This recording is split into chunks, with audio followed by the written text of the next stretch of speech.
itu banyak pionir-pionir yang syariah yang masih ada gitu Pak ya. Tinggal mungkin kalau memang ada pemodal masuk, terutama memang membersihkan pembiayaan bermasalah ini Pak. Kalau mulai dari baru lagi saya lihat juga rencananya mereka akan main di retail lebih banyak gitu ya, mungkin bisa pelan-pelan tumbuh lagi gitu Pak. Begitu dari saya Pak, tambahannya. Makasih Pak Aris. Ya, Mas Doni ini kelompok berapa? Kelompok 3 Pak. Kelompok 3. Oh, berarti nanti yang bakal ini ya? Iya Pak. Ya, oke, silakan. 2 lagi. Ada nggak yang mau nambahin? Mau nanya Pak? Ya, silakan. Ya, saya Novi Hendri Pak. Ya, silakan Novi Hendri. Mau nanya apa? Saya mau nanya ke kelompok 6. Ya. Sebenarnya di dalam tugas itu kan kita dibatasi dengan data bahwa ada data DPK, ada data pembiayaan, ada data NPF, dan ada data laba. Nah, kalau saya melihat perbandingan dari 4 poin itu katakanlah antara Bank Muamalat dan Bank BRI Syariah. Nah, itu sebenarnya DPK yang berhasil dihimpun pada kuartal pertama tahun 2019 dan dana yang disalurkan oleh Muamalat itu sebenarnya jauh lebih besar daripada BRI Syariah. Tapi di akhir saya melihat pertumbuhannya sampai data kuartal ketiga tahun 2020 Bank BRI Syariah itu pertumbuhan DPK-nya sampai 71,38%. Dan pertumbuhan kredit atau pembiayaannya 77,96%. Nah, sementara Bank Muamalat itu tercecer di pertumbuhan DPK-nya malah minus 15,23% dan pembiayaannya tercecer di minus 12,01%.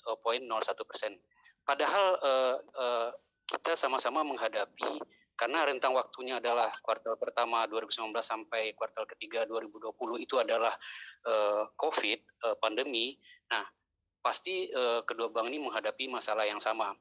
Terlepas daripada masalah yang dihadapi oleh Muamalat sebelumnya adalah kegagalan daripada pembiayaan korporasinya, apakah memang kepercayaan masyarakat begitu begitu turun kepada Bank Muamalat sehingga malah DPK-nya nggak tumbuh dan pembiayaannya juga nggak tumbuh. Apakah ada alasan lain, misalnya memang mereka lagi konsolidasi atau apa? Mudah-mudahan mohon pencerahannya. Terima kasih. Silakan kelompok 6 jawab pertanyaannya. Baik Pak. Baik. Terima kasih Pak Doni dan Pak Novi. Jadi apa yang disampaikan tadi benar bahwa memang starting point-nya justru BMI lebih bagus. BMI lebih bagus. Jadi di sisi pembiayaan justru di Q1 2019 BMI jauh lebih bagus, hampir 2 kali lipat dari Bank BRI Syariah gitu kan. Nah, namun dalam perjalanan ini kalau saya melihat ini mungkin lebih kepada support capital ya, support capital. Dan itu kita bisa lihat dari rasio CAR BRI yang semakin meningkat. Dan itu terbukti pada bulan November 2020 BRI naik menjadi bank buku 3 gitu kan, dari tadinya buku 2 sama dengan BMI. Jadi mungkin di sini ada support dari pemegang saham, dari dari capital, sehingga ini akan menjadi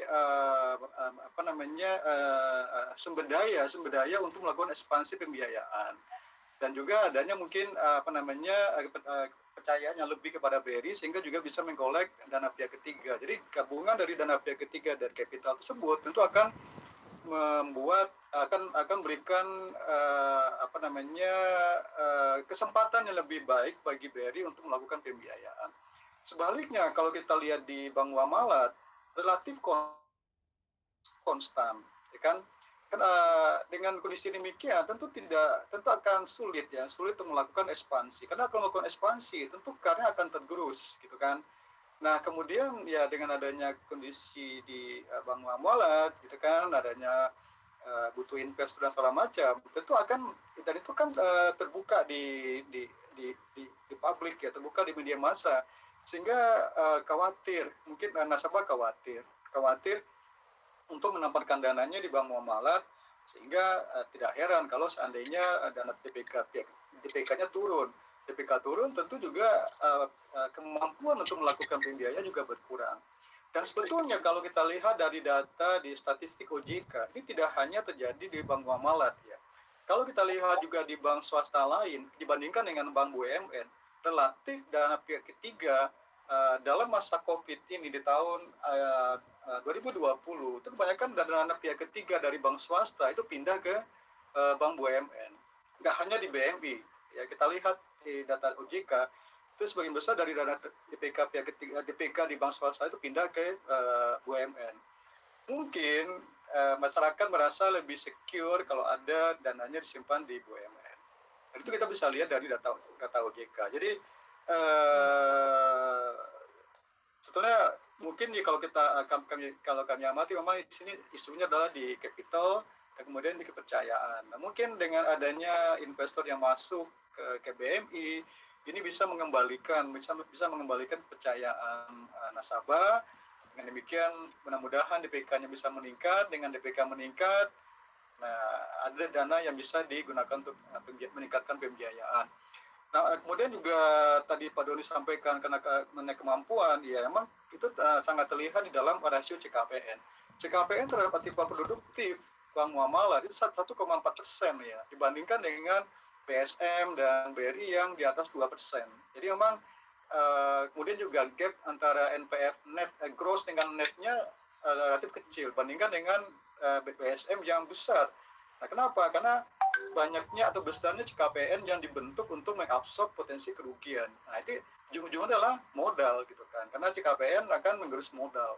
Jadi ya mungkin dengan segala keterbatasannya sehingga ini juga kondisi seperti ini juga cukup menyulitkan, dan itu tergambar dari rasio keuangan. Mudah-mudahan dengan adanya investor yang masuk ke bank muamalat, ini kepercayaan dari nasabah kembali pulih dan dana pihak ketiganya meningkat. Mungkin demikian Pak, terima kasih.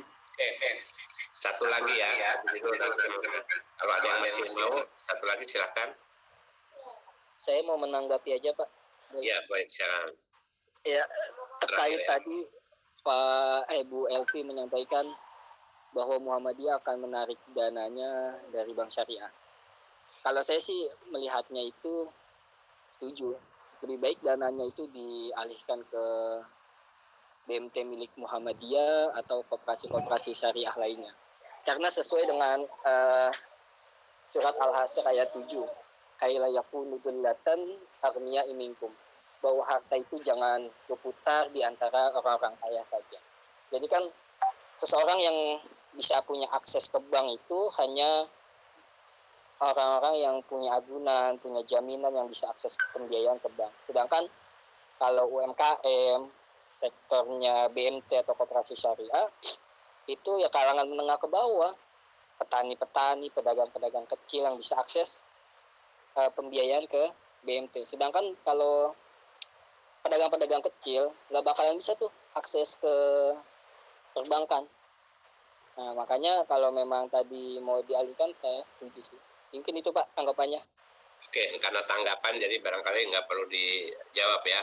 Ya baik Pak. Nanti ada tanggapan lagi silakan. Jadi kalau gitu kita presentasinya kita kita tunda dulu, nanti yang kelompok 3 sehabis saya ini kuliah. Sekarang saya mau mata kuliah yang untuk hari ini. Mudah-mudahan apa yang tadi diskusikan juga ada. Ini kalau kita mau presentasi pencet yang personal ya.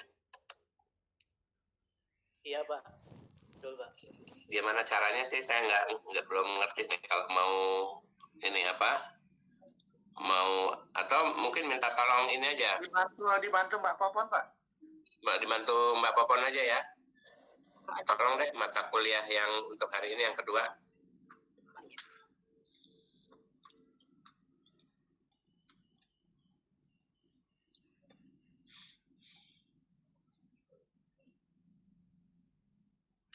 Kalau pakai pakai Zoom ngerti itu, tinggal share screen. Di sini share screen-nya di mana nggak tahu.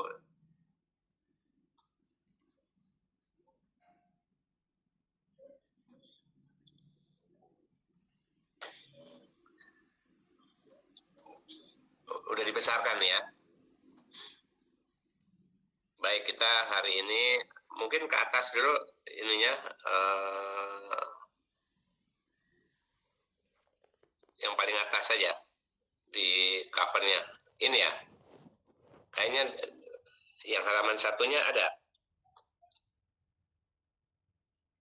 Terus. Nah, ini daftar isi. Ya, oke. Ini materi kelas kedua itu pembiayaan ya. Kita bahas tentang pembiayaan. Lanjut ke bawah aja. Kalau ada yang mau ditanya langsung ya. Jadi hari ini kita sampai jam 8. Selain presentasi kita akan bahas ada 8 hal. Yaitu pertama, terkait semua dengan adalah konsep dasar time value of money. Jadi kita kenal kalau di konvensional itu waktu adalah uang ya. Sementara di syariah apakah betul waktu itu adalah uang? Nanti kita bahas ya. Jadi kita bahas pengertian dan istilahnya, lalu prinsip dan jenis pembiayaan di bank, lalu jaminan yang terkait dengan pembiayaan, proses dan analisa pembiayaan, lalu penggunaan akad di bank syariah, kemudian risiko-risikonya dan kualitas pembiayaan yang tadi semua dibahas ya di analisa perbandingan 3 bank tadi, lalu penetapan harga untuk pembiayaan, kalau di konvensi itu berupa bunga, kalau di kita adalah margin ya, lalu bagaimana schedule angsurannya, dan terakhir seperti biasa ada tugas. Lanjut. Jadi konsep dasar time value of money. Jadi kalau di dalam dunia keuangan dan perbankan, time value of money itu dikenal, maka nanti ada formulanya ya, yang katakanlah present value ya. Karena dianggap uang hari ini dengan uang yang akan datang itu akan beda. Apalagi saat pandemi ya, cash is king. Nah, yang punya uang saat ini ya tentu dia bisa lebih nyaman daripada yang nggak punya uang ya. Makanya kalau yang nggak punya uang, apalagi berhenti pekerjaan, maka mereka istilahnya adalah mantap katanya. Mantap itu adalah makan tabungan. Jadi uang yang ditabung jadi dimakan ya. Nah, kenapa? Karena hari ini uangnya akan berbeda 5 tahun lagi ya, dengan asumsi tentu kalau kita punya uang katakanlah hari ini 1 miliar, kalau kita mau gunakan untuk investasi maka 5 tahun lagi akan beda hasilnya ya. Nah, ini yang disebut sebagai time value of money. Jadi harga value dari of money itu adalah konvensional dalam bentuk bunga. Ini contohnya ya, nilai uang 1 juta berbeda dengan kalau kita miliki 1-2 tahun mendatang. Jadi lebih baik pegang 1 juta sekarang daripada pegang 1 juta tahun depan gitu. Kira-kira ke sana. Lanjut. Nah, sementara Islam memandang uang itu sebagai flow konsep. Jadi bukan sebagai time value of money. Artinya uang itu harus berputar. Yang tadi sudah disebut di dalam Al-Hasr. Jangan sampai uang atau aset itu hanya beredar di kalangan konglomerat saja, tapi kalau bisa beredar di kalangan yang melarat supaya mereka bisa menjadi konglomerat lah gitu. Jadi nggak boleh menganggur. Makanya zakat dihitung dari aset ya. Rumah kedua harus kena zakat, rumah pertama enggak ya. Tapi kalau rumah keduanya itu diputarkan untuk disewa atau jadi semacam Airbnb, maka zakatnya ada dari pendapatannya. Tapi kalau rumahnya atau tanahnya nggak dipakai macam-macam, maka dari nilai tanahnya lah, gitulah kira-kira. Jadi sebetulnya kalau di Islam itu kalau uang tidak diputarkan, tidak diflowkan ya, tidak diinvestasikan, maka dia akan tergerus. Nah, jadi oleh Islam yang dikenal bukan time value of money, tapi economic value of time. Nah, jadi semua nilai itu kalau di dalam Islam itu adalah nilainya adalah ibadah ya. Ingat, Tuhan menciptakan jin dan manusia itu adalah untuk beribadah. Jadi bisnis itu pun ibadah gitu, makanya disebut muamalah, ada syariahnya. Jadi bukan untuk nyari uang, tapi adalah untuk mencari ridho Allah. Jadi bisnis pun adalah berbisnis dengan Allah. Maka dibilang bahwa berbisnis yang tidak akan merugi adalah berbisnis dengan Allah. Nah, kita lihat di Al-Baqarah 261 lah kira-kira itunya ya. Jadi intinya uang ya akan berbeda di pandangan secara syariah. mau diinvestasikan ya kepada istilahnya bisnis ya, atau uang itu sebagian buat bisnis, sebagian kita beri kepada wakaf dan wakafnya itu untuk berbisnis. Itu beda gitu. Nah, nilai-nilai ibadah itu yang di dalam konvensional tidak dikenal, tapi kalau di Islam dikenal. Makanya tadi yang tanggapan terakhir itu betul saja ya, yang disebut ya uang Muhammadiyah kan memang banyak. Dulu waktu saya bantu Muhammadiyah 5 tahun yang lalu, saya tahu itu masih angka uang Muhammadiyah di perbankan itu sekitar 20 triliun. Mungkin sekarang harusnya sudah lebih ya, mungkin di angka 30 triliun. Tapi itu belum menggunakan konsep seperti ini ya. Lanjut ya. Jadi jelas ya, semua adalah ibadah. Jadi uang pun adalah untuk ibadah. Ya.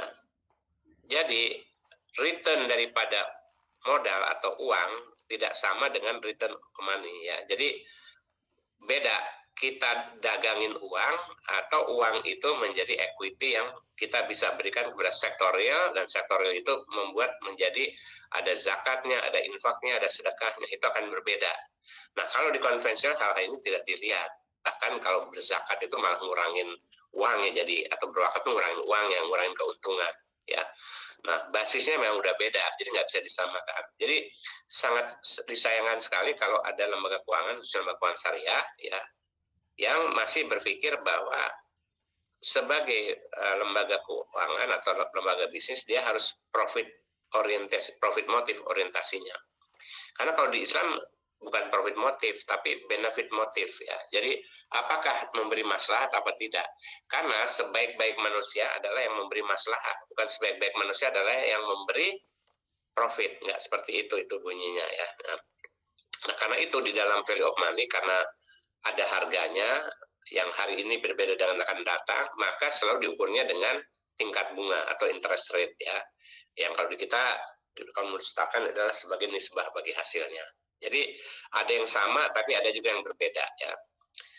Artinya dengan kata lain sudah jelas kalau Islam, ekonomi Islam, keuangan Islam itu dia tidak mengenal time value of money. Tapi economic value daripada uang itu dari sisi ukur nilai ibadahnya, dari sisi diukur nilai maslahannya bisa apa tidak itu. Dan kadang-kadang, dan bukan kadang-kadang, memang janji Allah itu adalah seperti itu.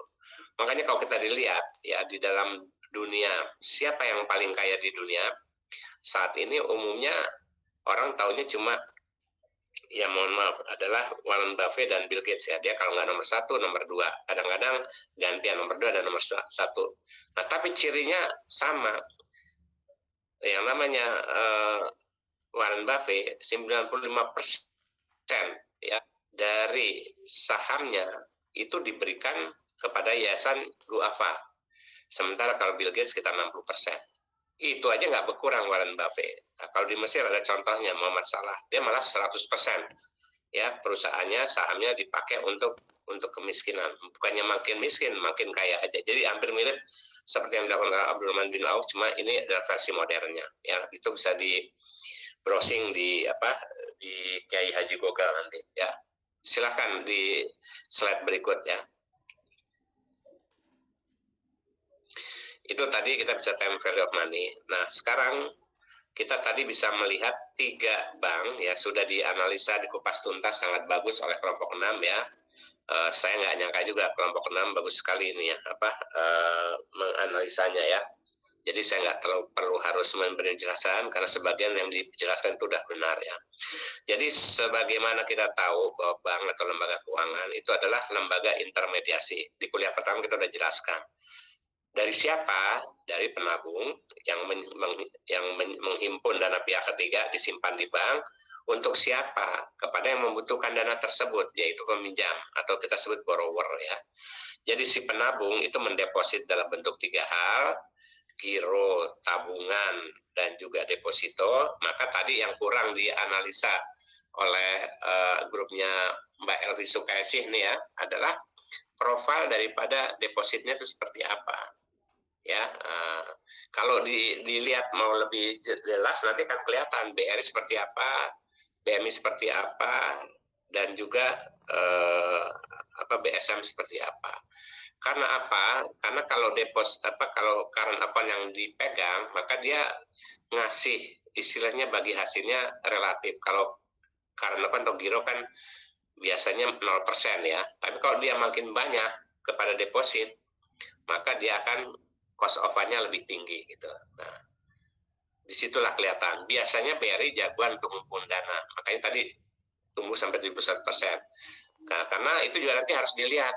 Mungkin di presenter selanjutnya dilihat juga berapa sih cabang yang dimiliki BRI, berapa BSM, berapa Bank Muhammad. Nanti kan kelihatan di situ ya. Apalagi oleh OJK udah dibolehkan. Jadi kayak BRI jelaslah dia menang karena dia boleh menggunakan cabang-cabang induknya. Ya, BSM juga bisa menggunakan cabang induknya, bahkan bisa menggunakan teknologinya ya. Ada aturan-aturan dari OJK itu. Nah, sementara seperti yang dikatakan tadi Bang Muhammad, karena induknya di luar negeri ya, IDB, ya tentu dia nggak bisa menggunakan cabang dari induknya.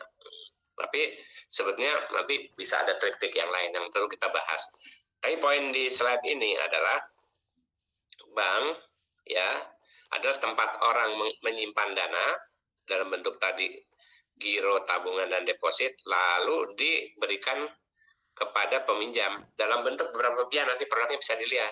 Nah, tadi profil itu juga disebutin ya, misalnya tadi kenapa NPF-nya yang satu bank tinggi, yang satu rendah ya, dan juga tadi cadangannya. Nah, nanti bisa dilihat mana yang lebih banyak kepada yang golongan bawah, mikro atau consumer atau corporate. BSM kemana lebih banyaknya, ke corporate kah, ke consumer kah, atau kepada usaha mikro. Begitu juga Bank Muhammad atau juga BRI. Nanti bisa dilihat itu ya.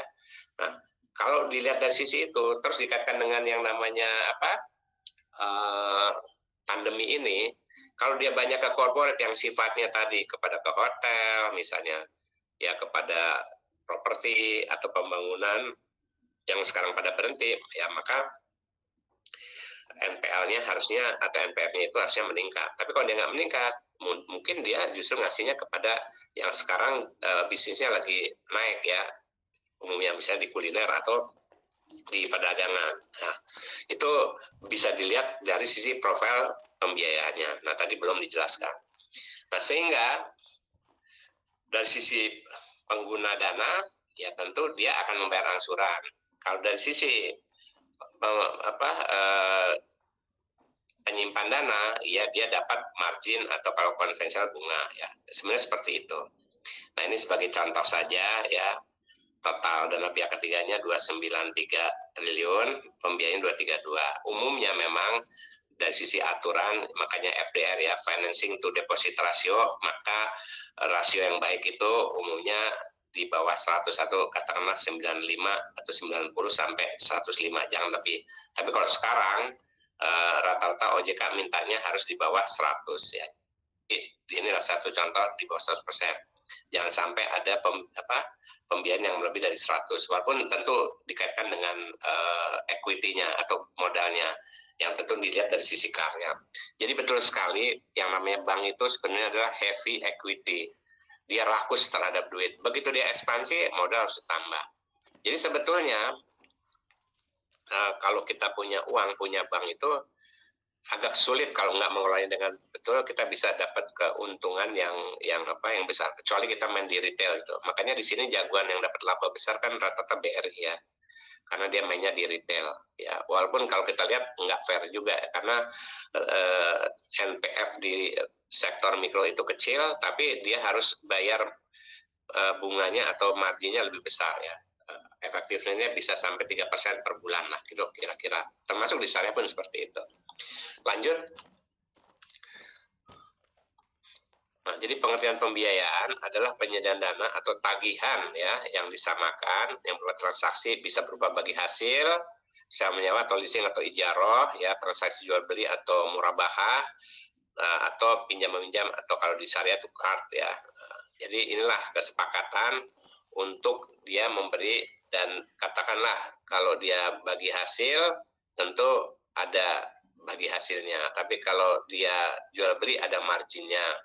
Kalau dia cut tentu tanpa imbalan seperti Al-Qadul Hasan. Tapi kalau dia leasing misalnya atau ijarah, dia ada ujrohnya. Itu semua bisa dibaca, silakan pelajari di POJK nomor 16 ya, atau PJOA 3 tahun 2014 tentang dengan kualitas aset Bank Umum Syariah dan juga unit usaha syariah. Lanjut. Nah, pembiayaan itu ya kalau dibilang itu jadi bisa disebut sebagai aset produktif.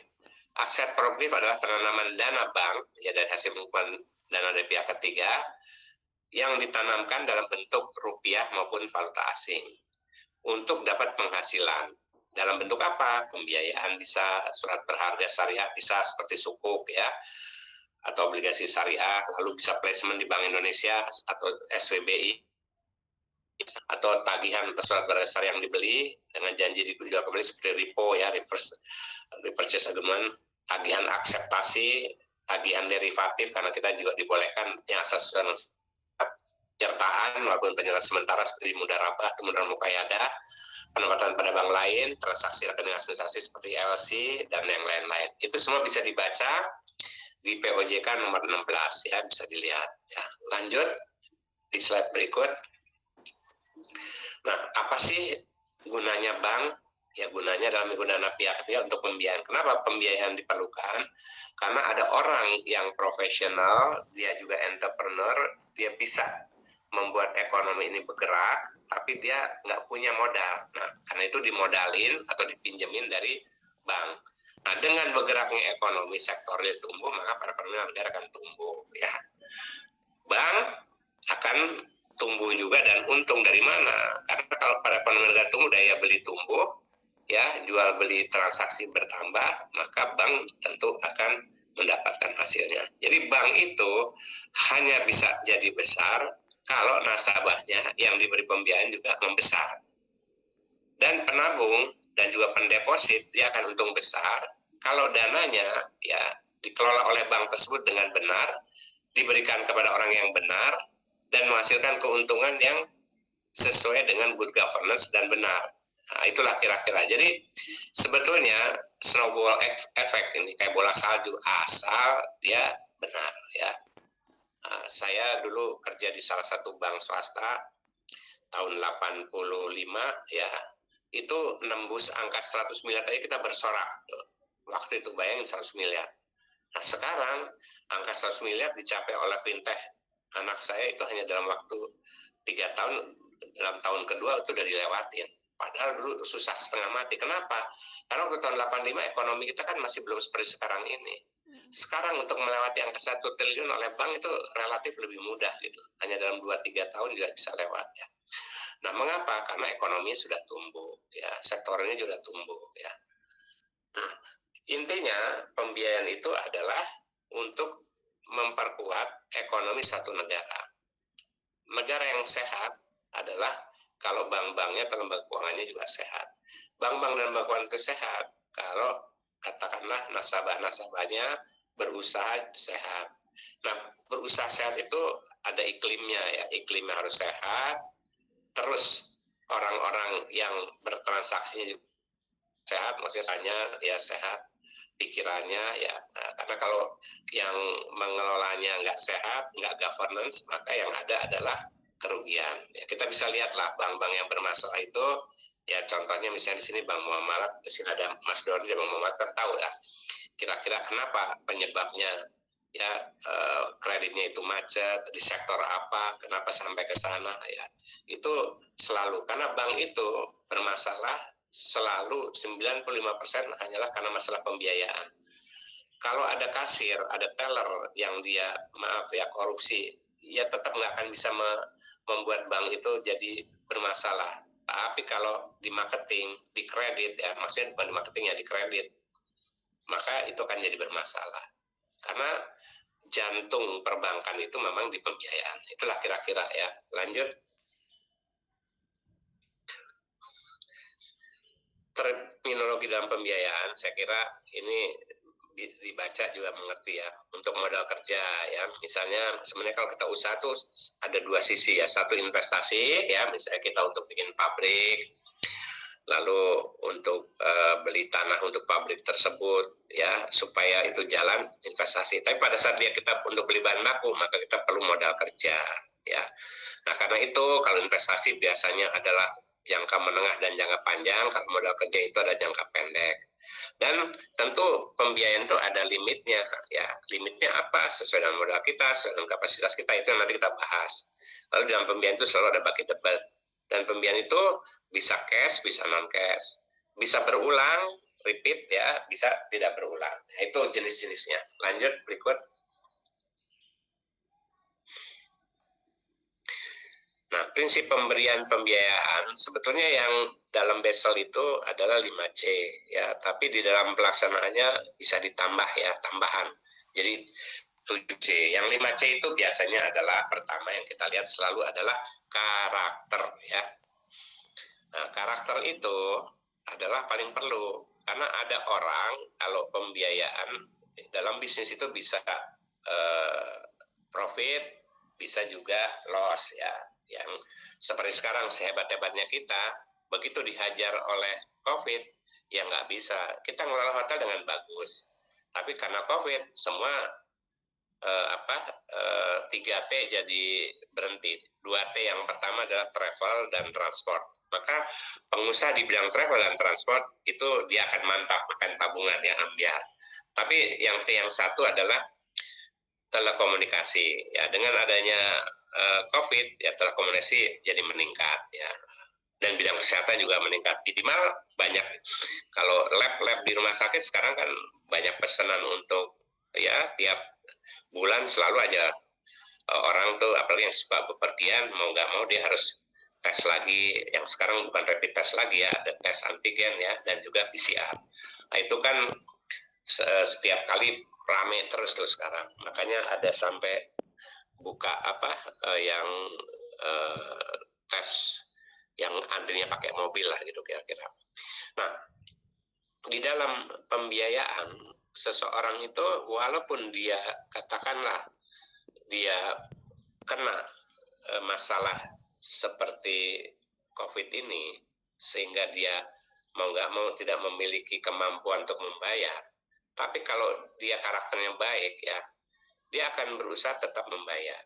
Nah, jadi karakter itu terkait dengan kemauan ya, sementara kalau kita bilang kondisi itu terkait kemampuan. Jadi dia mampu bayar, tapi kalau dia nggak mau bayar, ya nggak bakal bisa bayar. Ya, ngeles aja gitu. Giliran utang dia jadi amnesia ya. Karakter ini adalah salah satu contoh yang fenomenal, itu adalah Astra ya dulu. Ya dulu pendiri Astra itu dia nggak ada kaitannya dengan hutang, tapi anaknya ya waktu kena masalah politik anaknya berhutang ya, Suma Group ya, mungkin ada yang pernah dengar. Lalu tetap dibayar hutangnya, itu pada saat itu hutangnya 1 triliun lebih, bapaknya bayarin, dia jual saham di Astra untuk bayarin anaknya. Nah, itu keluarganya karakternya luar biasa ya. Nah, makanya habis itu ya mereka bangkit lagi. Kenapa? Karena sejak kejadian itu orang percayalah, pokoknya kalau minjemin kepada keluarga Astra, keluarga William Suryajaya, nggak usah khawatir lah, bakalan mereka akan selalu membayar. Jadi karakter itu harganya mahal lah. Sementara kalau kita pergi ke OJK atau ke BI dulu ya, kita lihatlah daerah-daerah mana yang macetnya tinggi. Nah, itu rata-rata daerah tertentu lah. Ya, jadi terkenal itu. Kalau daerah ini biasanya pada nggak bayar utang. Saya ngasih contoh yang paling bagus adalah Bali ya. Kalau yang bagus saya sebutin daerahnya. Bali itu orang pada ngasih pinjam mau, karena catatan di OJK dan di BI di Bali itu rata-rata kalau orang Bali minjem ya dia bakal ngembaliin. Kenapa? Karena kalau dia nggak ngembaliin ya maka dia nggak akan masuk surga, karena oleh keluarganya ya itu dia nggak akan ngapain itu seperti disolatin ya. Makanya saya bantu juga LPD Bali, lembaga pembiayaan atau lembaga perkreditan desa, rata-rata NPL-nya mereka selalu membayar itu ya. Kira-kira ke sana, itu namanya karakter sangat luar biasa. Nah, yang kedua adalah capacity ya. Kalau karakter itu adalah kemampuan membayar, kemauan membayar ya, dia akan berusaha untuk membayar. Kapasitas adalah kemampuan. Jadi sidik amanah ya, sidik amanah tablik fatona itu adanya di karakter dan di capacity. Di capacity ini adalah fatona. sidik amanah itu adanya di karakter tablik, ya, kapasitas. Ya, jadi seseorang yang udah biasa buka restoran, ya dia kalau dikasih pinjaman untuk membuka restoran baru nggak apa-apa, karena dia memang udah punya kapasitas untuk ke sana, kemampuan. Nah, kalau condition itu adalah seperti saat ini, kondisi ekonominya bagus nggak? Jadi kalau kita sekarang mau ada orang minta pinjaman untuk katakanlah buka hotel, waduh, belum tentu dikasih. Kenapa? Karena hotel saat ini banyak yang nggak beroperasi, kecuali hotelnya dirubah menjadi tempat isolasi mandiri. Tapi kalau ada sekarang orang mau membuka lab, ya, membuka lab atau membuka rumah sakit, ya, itu mungkin cepat. Kenapa? Sekarang di Banten aja, gubernurnya udah bilang, kalau bisa jangan sakit dulu ya, karena udah penuh, rumah sakit udah penuh, lab udah penuh, dan yang lain-lain. Itu kita bicara dengan condition. Jadi nomor satu dilihat karakternya, kedua kapasitasnya, yang ketiga kondisinya. Nah, yang keempat, lima, itu dilihatnya belakangan. Itu teorinya, tapi prakteknya justru itu yang dilihat duluan. Apa? Yang keempat itu adalah capital, modalnya. Ya. Bank males deh kalau nggak lihat ada modalnya. Makanya dikenal sebagai debt equity ratio ya 20%, itu harus ada modal. Kolateral itu jaminan. Itu teorinya, yang kita sebut sebagai yang namanya project itu adalah first way out.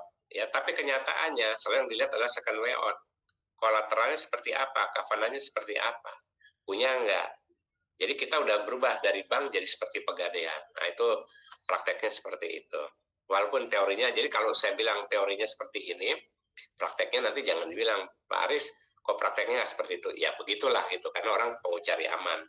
Dan itu juga nggak bisa salahkan. Kalau luar negeri nggak seperti itu. Kenapa? Karena di Indonesia karakter ini mahal gitu. Ya kita tahulah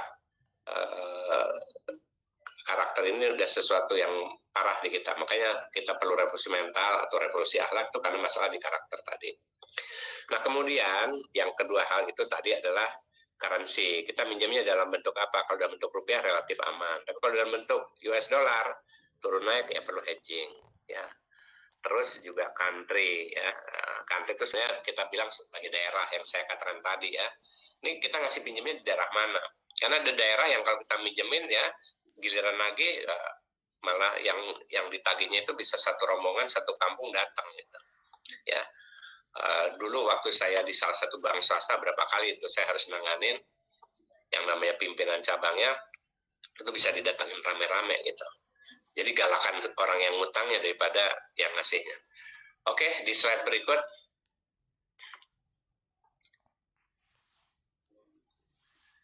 Jadi prinsip pengelolaan pembiayaan ya jelas lah ya. Kita ingin aman. Lalu bisa ditagih, liquid. Lalu marginnya juga lumayan besar, menguntungkan ya. Lalu kalau bisa risikonya berbagi, makanya perlu covenant ya. Lalu layak lah ya. Lalu tujuannya jelas lah ya. Nah, juga merupakan menjadi semua itu menjadi satu portfolio kita, karena makin besar portfolio apalagi yang menguntungkan makin besar. Makanya pembiayaan itu dibagi ya, ada yang namanya pembiayaan mikro, UMKM yang kita bagi menjadi ada consumer loan atau personal loan, ada komersial, ada yang namanya pembiayaan untuk usaha besar, bahkan lebih jauh lagi ada pembiayaan untuk ini pun dibagi mestinya apa airlines ya. Kalau kita sekarang ngasih pembiayaan kepada airlines ya, salah satu contoh inilah Mas Doni pasti tahu lah Bang Mawar kan salah satu jatuhnya karena dia ngasih pembiayaan kepada airlines ya, dan yang lain-lain ya. Nah, begitu airlinesnya kena krisis tutup ya sudah ambiar semuanya ya. Oke, lanjut ke slide berikut.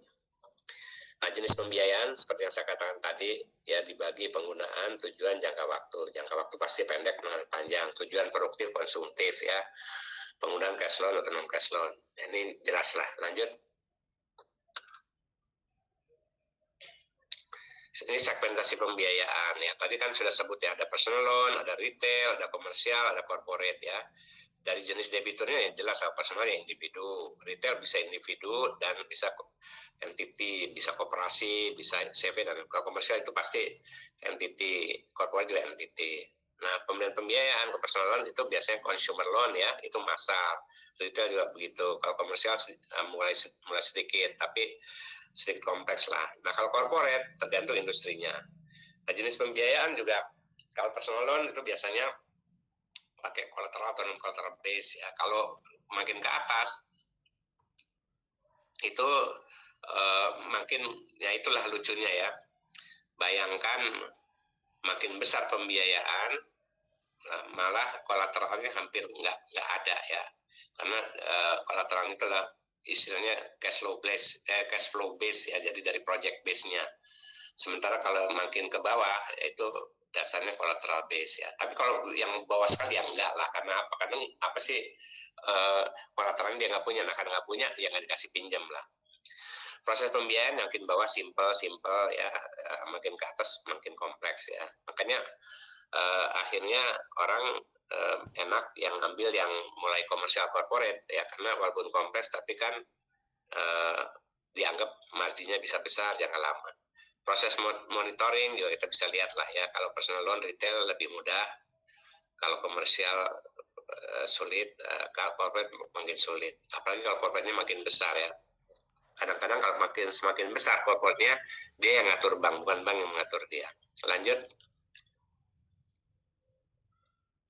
Organisasi pembiayaan itu dibagi ya, level di atas strategis ya, itu adalah perencanaannya, tujuannya ya, strateginya, lalu kebijakannya seperti apa.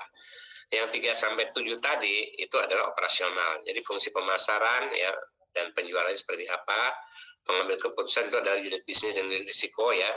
Jadi bagian kredit ada fungsi administrasi loan administration, ada fungsi monitoring, dan fungsi nanti kalau ternyata macet ya, adalah namanya recovery ya. Itulah kira-kira organisasinya ya, setiap bank rata-rata seperti itu. Lanjut.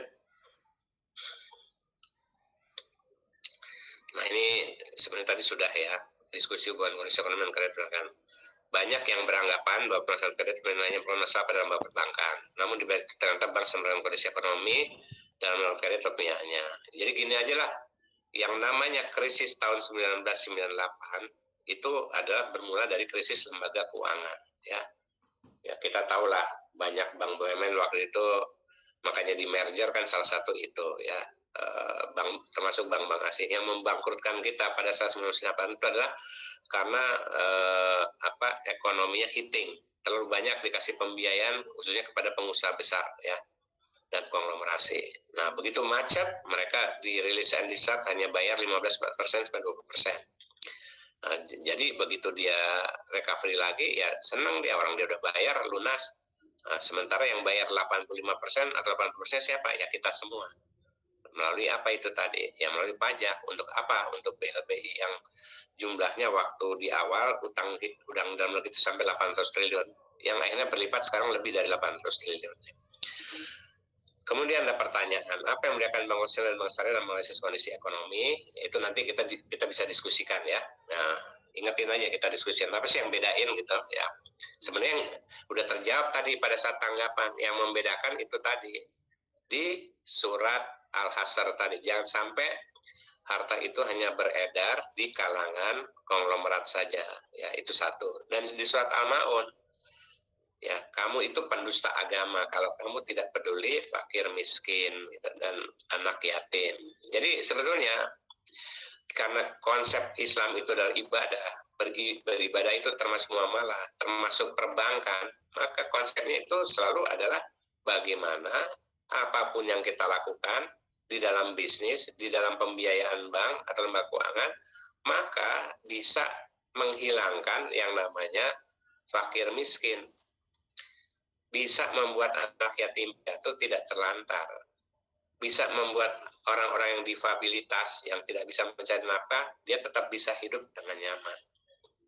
Kira-kira ke sana. Bahwa ada perbedaan orang kaya dan orang yang tidak kaya boleh, tapi perbedaannya jangan mencolok.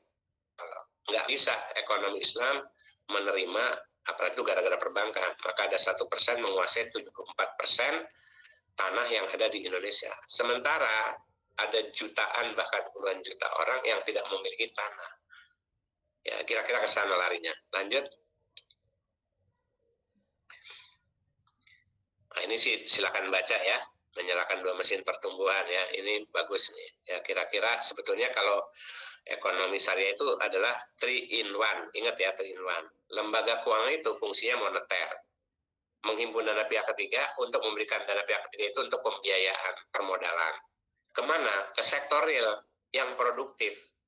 Sehingga sektor produktif itu yang menguntungkan dan bisa menghasilkan sektor sosial, yaitu wakaf, infak, sedekah, hibah, dan tentu zakat. Sebenarnya pilihan di situ. Uang itu adalah mafi fulus, manfus, lil fulus, mulus.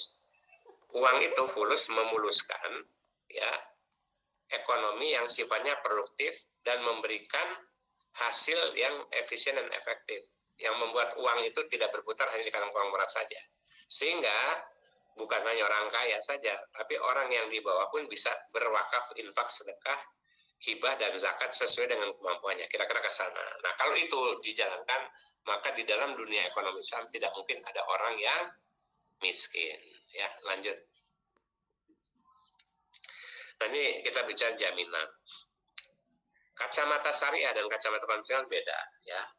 Kalau kacamata konvensional, jaminan itu adalah agar kalau macet itu ada jaminannya. Kalau dalam syariah, jaminan itu nggak harus, tapi boleh karena kita ingin si yang utang itu bisa masuk surga, bisa disolatin gitu. Nah, karena itu jaminannya itu adalah sesuatu yang membuat dia bisa membayar kalau dia ada bermasalah. Termasuk jaminan tanggung renteng nggak apa-apa gitu.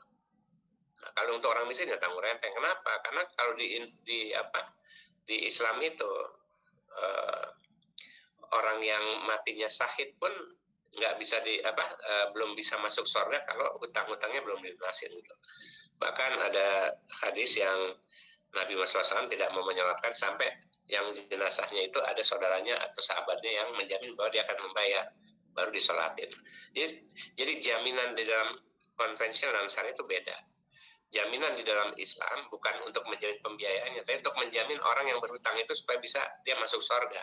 Sementara kalau di dalam jaminan konvensional itu adalah supaya hutangnya. Nah, sebagian mengatakan ya sama aja Pak Aris katanya. Boleh aja ada yang mengatakan sama, tapi inamal amalu biniatnya itu beda gitu ya, kira-kira ke sana ya. Jadi sama ada orang kawin ke penghulu sama orang kawin nggak pakai penghulu kan beda, sama-sama pasangannya itu juga kok gitu. Nah, sekarang ada fatwa DSN ya, jaminan dalam murabat peran agar nasabah serius dalam pesanannya. Bank dapat minta nasabah untuk menjalankan jaminan yang berpegang. Jadi ini ada fatwanya, nanti silahkan dibaca sendiri ya. Poin tadi saya jelaskan, alasan bank minta jaminan. Lanjut. Jadi pada dasarnya harta milik nasabah merupakan jaminan atas perluasan hutangnya. Ya, ini dari sisi KUH Perdata ya, pasal 1131. Namun nasabah dengan secara khusus hak gunanya dan menghendaki hak preferensi didahulukan. Jadi ini ada akadnya semua, nanti bisa dibaca ya. Agunan dapat bersifat perorangan, agunan dapat juga berupa tanah, agunan berupa kapal laut, agunan berupa benda bergerak seperti mobil, motor, agunan dapat berupa simpanan seperti deposito atau emas. Ya, ini ada semua diatur. Lanjut. Nah, kriteria jaminan berupa agunan itu harus bisa memenuhi aspek. Pertama, aspek ekonomi, ya tentu ada nilainya. Lalu kalau bisa gampang dilikuidasi, ya. Kalau bisa mau digampang likuidasi, tentu kita harus tahu legalitasnya seperti apa. Makanya kadang-kadang kalau orang udah punya suami istri, maka selalu diminta tanda tangan istrinya, ya supaya tadi jangan jadi ribut nanti. Atau pewarisnya siapa itu harus dilihat. Terus aspek lingkungan hidup ya, jangan nanti jaminannya itu ada yang kalau sesuatu yang sebetulnya nggak bagus buat yang lingkungan hidup. Lanjut. Kalau ada yang mau nanya, mau motong silakan ya. Nah ini kita diskusikan aja nanti loan to value ya. Nah, ini khususnya nanti di dalam pembiayaan kendaraan bermotor atau di dalam untuk properti ini perlu nih loan to value ya. Makanya waktu ada kampanye dulu kan agak diketawain ya. Kok ada mau kredit properti pakai uang muka ya. Ya karena itu tadi prinsip special accord itu kehati-hatian harus selalu ada loan to value walaupun cuma mungkin 10% ya. Bayangkan kalau semuanya dibolehkan nggak pakai uang muka. Dulu pernah ada itu yang menyebab krisis. Dulu mobil dan motor itu pas lagi lebaran tahun sebelum tahun 98 itu nggak pakai uang muka, maka banyak sekali orang minjem untuk, kalau yang di bawah minjem untuk motor, kalau yang kelas menengah dia untuk mobil, ya. Nah begitu habis Lebaran atau tahun baru nggak bisa bayar, ya udah nih ambil aja, yang penting dia udah pernah pakai kan. Nah, bank lah yang rugi karena waktu di awal dia nggak pakai uang muka. Gitu. Atau ada yang pinter dibikin jadi, kalau konvensional itu adalah anuitas in advance, jadi bayar satu kali angsuran depan, tapi kan nggak nutup juga gitu. Jadi dia pakai selama 1 bulan, batas kolektibilitas itu kan sampai 6 bulan, ya 3 bulan ditagih, bisa ditagih 6 bulan, jadi lumayan lah. Dia 6 bulan pakai nggak bayar, ya begitu disita ya dia kasih aja. Yang penting dia udah udah pakai mobil itulah kira-kira ya. Makanya akhirnya ada loan to value ya. Jadi ada asset based lendingnya. Jadi setiap pembiayaan ada nilai barang yang dibiayai berapa yang dia harus bayar. Nah ini tolong didiskusikan, tolong dilihat berapa loan to value untuk properti, ya untuk kendaraan bermotor bisa dilihat PBI-nya. Dan selanjutnya, lanjut di slide berikut. Ini proses dan analisis pembiayaan. Ini proses pembiayaannya ya. Nanti silahkan dilihat ya. Jadi yang pertama tentu debitur menyerahkan surat permohonan aplikasi beserta rencana bisnis untuk apa dibiayainya, laporan keuangannya, dan juga tentu cash flow-nya ya. Nah, langsung diverifikasi oleh perbankan ya, memenuhi nggak risk assessment kriterianya ya. Kalau dia memenuhi, maka dia bertahap ya, dilihat dokumennya seperti apa, lalu BI checking, terus juga trade checking untuk lihat karakternya dan lain-lain ya. Lalu usahanya seperti apa kondisinya ya. Nah, kemudian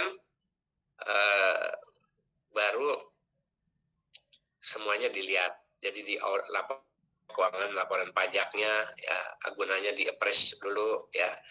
Valuasi persen juga di-appraise ya, dan lain-lain. Lalu baru dianalisa kreditnya baik kuantitatif, kualitatif ya, kebutuhan pendanaannya seperti apa ya, terus analisa jaminannya, covenantnya seperti apa ya. Baru di atas maker checker approval, baru ke kredit komitenya di approve bentuknya apa, mau cash loan, non cash loan ya, terus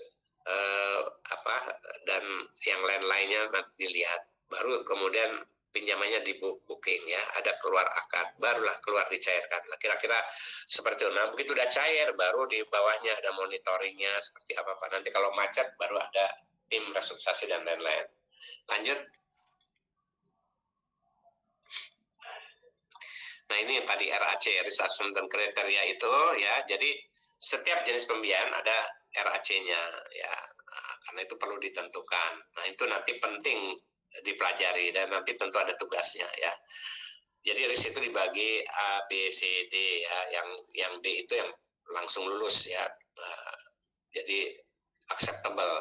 Kalau yang C ya tolerable. Tapi kalau yang A itu ya ditolak, intolerable ya. Misal ya, yang dilihat itu adalah usia, tempat tinggal, pekerjaan, pengalaman, laporan keuangannya seperti apa, slip gaji seperti apa, kepemilikan tanah, tempat usaha dan lain-lain ya. Lanjut. Biasanya ini berupa checklist kalau di perbankan ya. Bahkan kalau di luar negeri itu udah pakai scoring atau pakai rating. Jadi begitu dimasukin data dia langsung ada skornya sendiri. Nah, ini faktor-faktor kuantitatif yang menjadi analisis pembiayaan. Jadi proyeksi penjualan, pendapatan, terus siklus cash-nya ya, terus berapa biaya langsung dan tidak langsungnya, nilai jaminannya berapa, masalah pajaknya seperti apa. Itu yang biasa jadi faktor kuantitatif. Lanjut. Nah, ini faktor fundamental, ini cash to cash siklusnya. Jadi semua usaha rata-rata siklusnya seperti ini, apa industri, ada pembelian, bahan baku, jadi utang dagang, diproduksi, jadi barang jadi, dijual, berutang, penagihan. Makanya ini semua ada usianya ya, nanti bisa dilihat. Lanjut. Ini proyeksi keuangan, biasanya yang dilihat adalah penjualannya, biayanya. Nah, ya karena kan selalu bisnis itu UUD 45 ya, ujung-ujungnya dana, biaya 4, pendapatan 5. Makanya kita perlu tahu nih omsetnya berapa, grossnya berapa ya, dari sales itu cost-nya berapa, maka ketahuan EBITDA-nya ya, earning before interest, tax, and depreciations ya. Termasuk kondisi makroekonomi, inflasinya seperti berapa, kursnya berapa kalau dia pinjaman US dollar, pertumbuhan ekonomi berapa, pertumbuhan industri untuk di bidangnya itu seperti apa. Nah, ini kita harus bisa mendalami. Lanjut. Ini tadi analisa kuantitatif ya, dari laporan keuangannya, neraca, laba rugi ya, nanti kita bisa lihat ya. Ini harusnya di manajemen keuangan nih ada ininya, ada mata kuliah khusus kalau nggak salah ya, yang terkait dengan akuntansi, saya nggak tahu. Nah, tapi di sini kita bisa mempelajari yang neracanya, cash flow-nya seperti apa ya.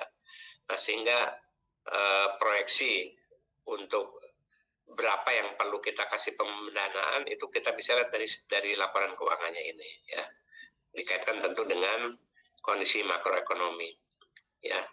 Makanya paling gampang itu kita selalu lihat dari EBITDA-nya, kalau nggak bisa ya dari EBIT ya, karena di situ kita bisa mengetahui ini untung apa enggak ya dari sisi itu. Lanjut.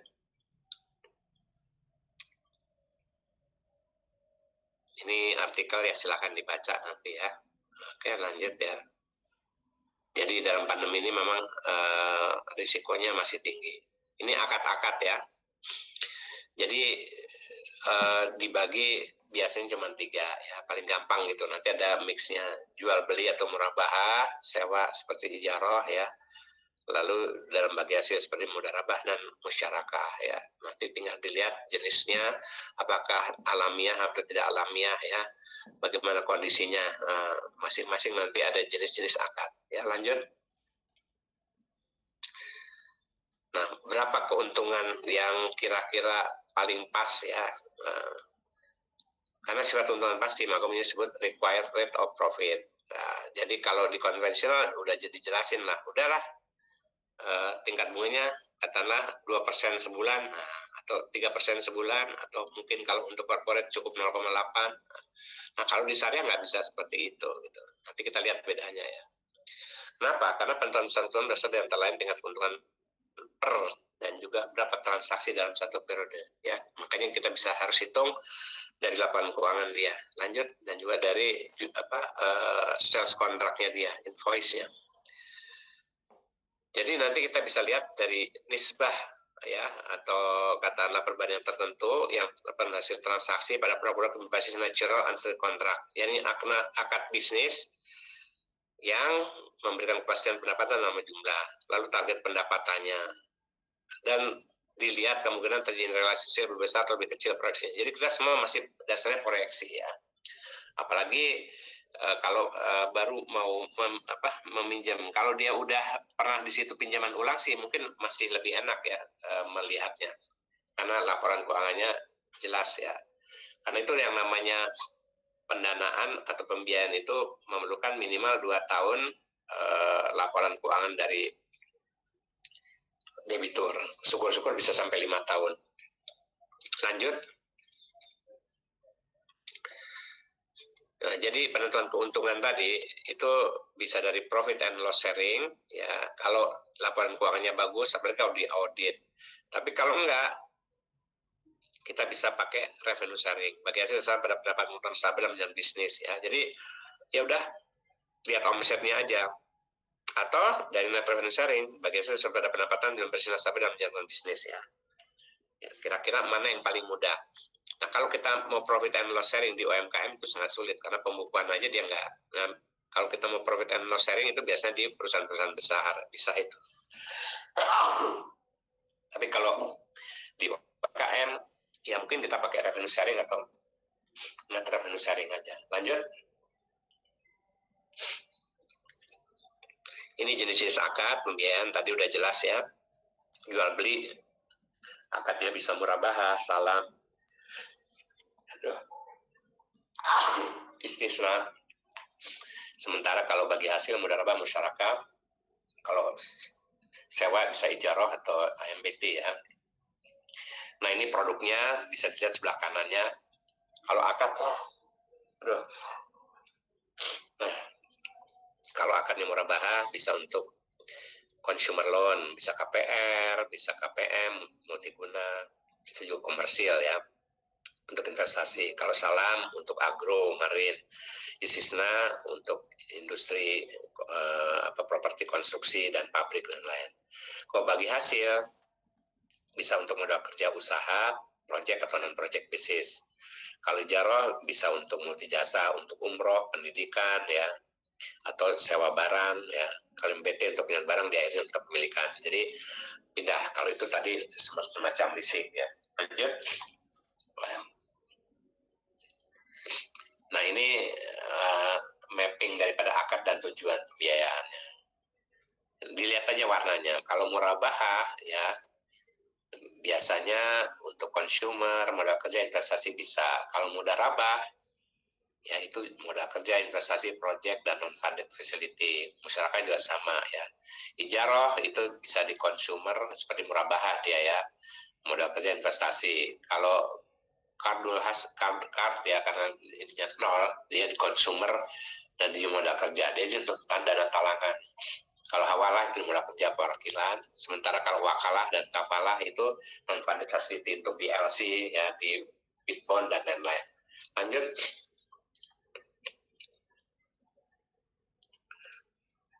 Nah ini risiko dan kualitas pembiayaan. Jadi risiko ya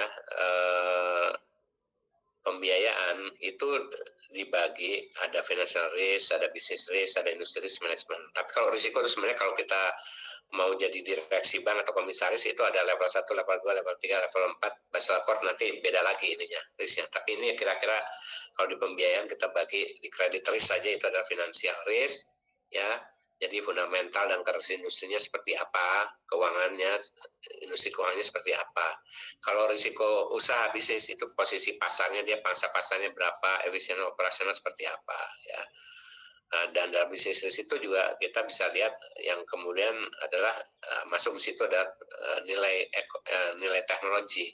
Dulu ada orang misalnya mau usaha pager, pinjamnya 3 tahun. Baru 1 tahun pager udah hilang karena dibabat SMS dibabat oleh WA dan lain-lain.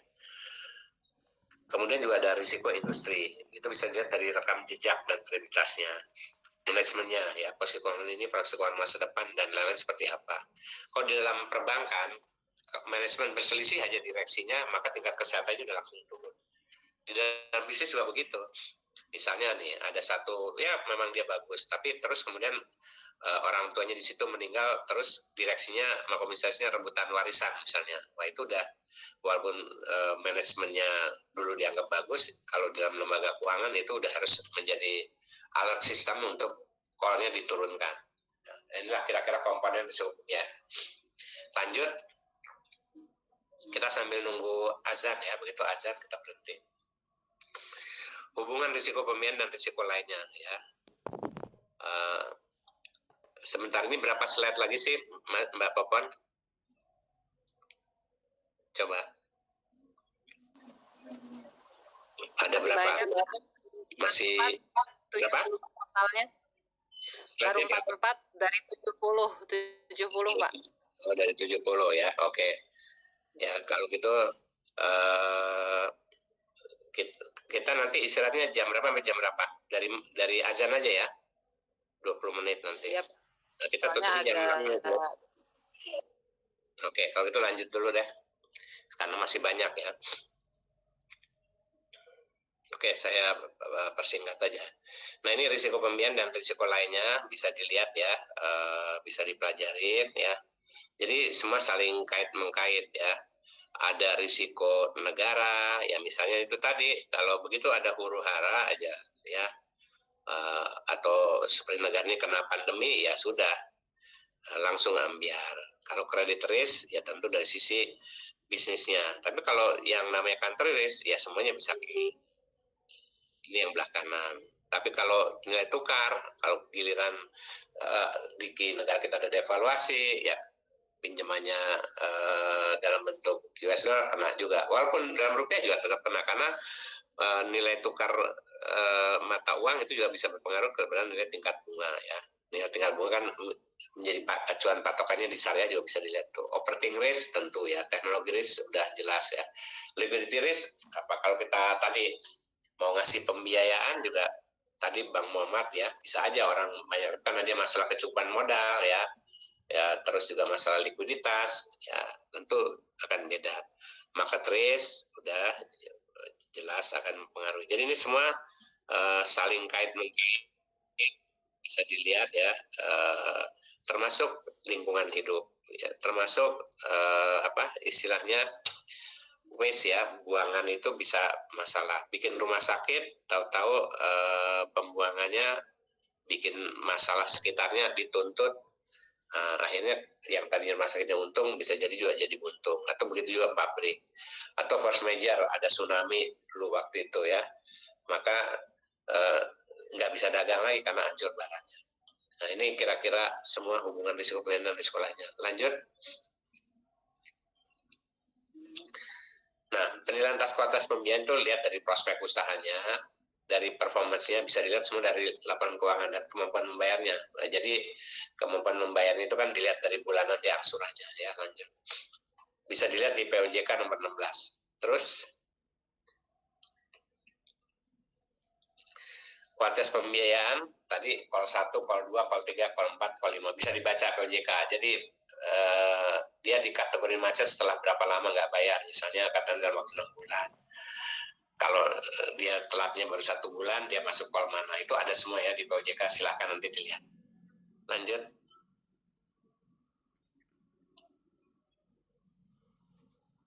Ini tadi ya, lancar call 1 tidak terdapat tunggakan ya, baik pokok maupun margin. Call 2 kalau dia nunggak sampai dengan 3 bulan ya. Call 3 kalau dia nunggak sampai 4 bulan. Terus call 4 kalau udah 6 bulan. Nah, kalau 5 kalau udah lebih dari 6 bulan ya. Atau apalagi kalau udah 9 bulan 10 hari ya udah langsung di ini ya, di ini bisa dihapus buku tapi nggak hapus tagih. Lanjut. Nah, ini oleh pemerintah diminta ke OJK untuk pada saat pandemi ini ada relaksasi ya. Nah, ini yang dikasih oleh OJK. Relaksasi itu berupa restrukturisasi kredit ya. Jadi penurunan suku bunga, perpanjangan jangka waktu, pengurangan tunggakan pokok, tunggakan bunga, penambahan fasilitas kredit. Nah, jadi kalau bukan lagi COVID yang begini-begini menurunkan pol, tapi kalau sekarang tidak menurunkan pol. Sayangnya tidak semua mengikuti yang diminta oleh pemerintah. Contoh, saya beberapa binaan ya, yang sebenarnya nggak masalah, cuman langsung dikasih gitu. Dikasih penurunan suku bunga, perpanjangan, tapi pada saat dia mau mengajukan lagi, oleh banknya nggak dikasih, karena lo kan kamu lagi di restrukturisasi kredit. Gitulah kira-kira. Nah, sehingga dia bilang, oh kalau gitu saya bayar aja seperti nggak ada restrukturisasi. Ini kan dari pemerintah yang minta, kamu yang nawarin gitu. Jadi begitu kita terima, ya ternyata kebijakan mengenai ini belum nyambung gitu. Jadi di dalam Basel Accord memang kalau orang lagi restrukturisasi kredit, ya untuk meminjam pembiayaan nggak bisa. Karena namanya juga lagi restrukturisasi. Padahal restrukturisasi ini kan karena COVID gitu. Dan tetap membutuhkan pendanaan untuk modal kerja. Kalaupun nggak untuk investasi. Tapi begitu dia mau masuk, karena restrukturisasi kredit dia mau meminta untuk modal kerja, dianggap dia lagi di restrukturisasi, lagi kena 3R. Makanya komitenya harus naik yang ke atas. Nah itu. Nah, ini yang pada saat restrukturisasi dia nggak ngerti gitu. Ya waktu dikasih restrukturisasi ya dia seneng aja, orang diturunin suku bunganya dan lain-lain. Tapi giliran dia butuh uang nggak bisa gitu. Makanya dia bilang protes. Kalau gitu nggak apa-apa saya bayarnya seperti semula, nggak ada restrukturisasi, tapi saya tetap mau mengajukan pendanaan. Tapi karena udah kepalang, udah disetujui restrukturisasinya, ya dia nggak bisa nambah. Gitu. Kira-kira seperti itu ya penjelasan. Lanjut.